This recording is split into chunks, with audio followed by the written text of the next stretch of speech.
মুক্তিযুদ্ধের সময় মানবতা বিরোধী অপরাধে আটক জামায়াত নেতা আব্দুল কাদের মোল্লার বিরুদ্ধে দ্বিতীয় সাক্ষীর জবানবন্দি শেষ হয়েছে।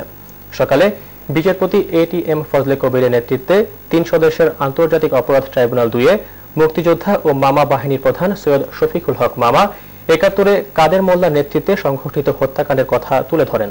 বাণীব্রত কুণ্ডুর রিপোর্ট।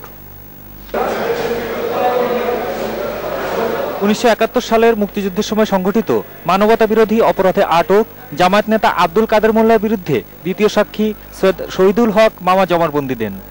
এ সময় তিনি মুক্তিযুদ্ধের সময় কাদের মোল্লার নির্দেশে হওয়া বিভিন্ন হত্যাকাণ্ডের বর্ণনা দেন।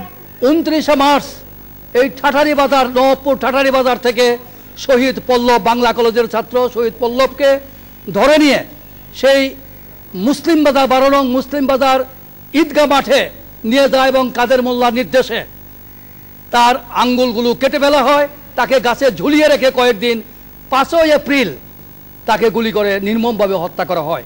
তিনি তার সাক্ষ্যে বলেছেন ২৭শে মার্চ সকাল ১১টায় এই কাদের মোল্লার নেতৃত্বে আক্তার গুন্ডা সহ বিহারীরা এই ১১টার দিকে কবি মেহেরুন্নেছার বাড়িতে প্রবেশ করে।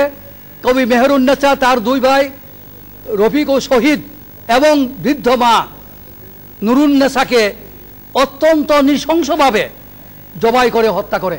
আসামি পক্ষের আইনজীবী তাজুল ইসলাম সাক্ষীর জবানবন্দিকে আষাঢ়ি গল্প উল্লেখ করে বলেন, মানবতা বিরোধী অপরাধের সঙ্গে কাদের মোল্লা সম্পৃক্ত ছিলেন না।